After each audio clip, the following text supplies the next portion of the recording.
ఈరోజు మనం మాట్లాడుకోబోయే అంశం ఏంటంటే భగవంతుడు సర్వవ్యాప్తుడు. అంటే అతడు అన్ని చోట్ల అన్ని స్థానాల్లోనూ కూడా తాను వ్యాపించి ఉన్నాడు. అంటే వ్యాపకత్వం అంటే ఏమిటి? అంటే మన పెద్దలు ఏమని చెప్తారంటే పరమాత్మ 3 రకాలుగా వ్యాపించాడట. ఒకటి బహిర్వ్యాప్తి, రెండవది అంతర్వ్యాప్తి, మూడవది స్వరూప వ్యాప్తి.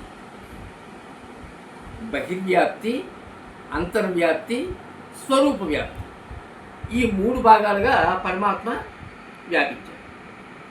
అంటే బహిర్వ్యాప్తి అంటే గాలి ఎలాగైతే అంతటా విస్తరించిందో భగవంతుడు కూడా అంతటా విస్తరించాడు.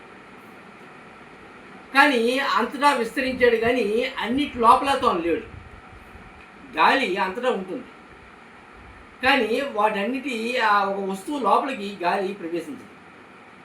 అంతటా ఉండేటప్పుడు కూడా వస్తువు లోపలికి ప్రవేశించదు. అలాగే సూర్యుడు భూమి మొత్తం కూడా విస్తరిస్తాడు తన కిరణాలతో, కానీ అది లోపలికి చొచ్చుకుని పోయేటటువంటిది తక్కువగా ఉంటుంది. కానీ పరమాత్మ తత్వం అలా కాదు. ఎలాగైతే గాలి అంతటా వ్యాపించిందో, సూర్యుడు ఎలాగైతే తన కిరణాన్ని అంతటా విస్తరించాడో అలా విస్తరిస్తూ, అంటే అలా విస్తరించడం అనేటటువంటిది బహిర్వ్యాప్తి. వాటితో పాటు అంతర్వ్యాప్తి అంటే ఆ వస్తువు యొక్క లోపల కూడా తాను విస్తరించాడు, వ్యాపించాడు. అంటే ఒక వస్తువు ఉండేటప్పుడు ఆ వస్తువు యొక్క బయట, ఆ వస్తువు యొక్క లోపల, ఆ వస్తువుకి బయట తాను ఉండడం అనేటటువంటి బహిర్వ్యాప్తి అయితే, ఆ వస్తువు లోపల ఉండడం అనేటటువంటి అంతర్వ్యాప్తి. అంటే ఒక వ్యక్తి ఉన్నాడు, ఆ వ్యక్తితో పరమాత్మ ఉండడం బహిర్వ్యాప్తి. మరి ఆ వ్యక్తిలో ఉండడం అనేటటువంటిది అంతర్వ్యాప్తి. అంటే లోపల వెలుపల అలా రెండిట్లోనూ కూడా తాను విస్తరించి ఉన్నాడు. బయట అంటే వెలుపల ఉండడాన్ని బహిర్వ్యాప్తి అంటారు, లోపల ఉండడాన్ని అంతర్వ్యాప్తి అని అంటారు.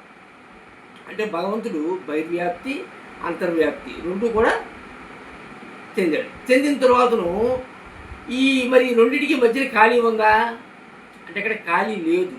ఆ రెండింటికి మధ్యన ఖాళీలో కూడా పరమాత్మ వ్యాపించాడు. దీన్నే స్వరూప వ్యాప్తి అని అంటారు.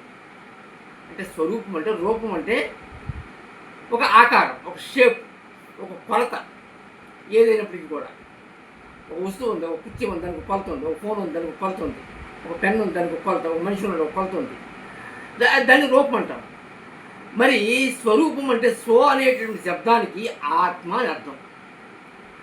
అంటే భగవంతుడు నా శరీరంలో వ్యాపించాడు, నా ఇంద్రియాల్లో వ్యాపించాడు, నా యొక్క ఆలోచనలో వ్యాపించాడు, నా యొక్క బుద్ధిలో వ్యాపించాడు, నా యొక్క భావంలో వ్యాపించాడు, నా యొక్క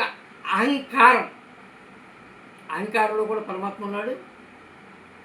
మరి నేను జీవుడినే అనుకుంటేటటువంటి తత్వం ఏదైతే ఉందో ఆ జీవుడిలో కూడా దేవుడు ఉన్నాడు.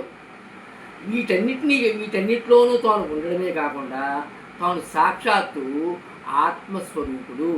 ఆ ఆత్మకే స్వ అనేటటువంటి శబ్దంతో మన పెద్దలు చెప్పడం జరుగుతుంది. స్వ అంటే ఆత్మ, స్వరూపం అంటే తాను ఆత్మే పరమాత్ముని యొక్క రూపం.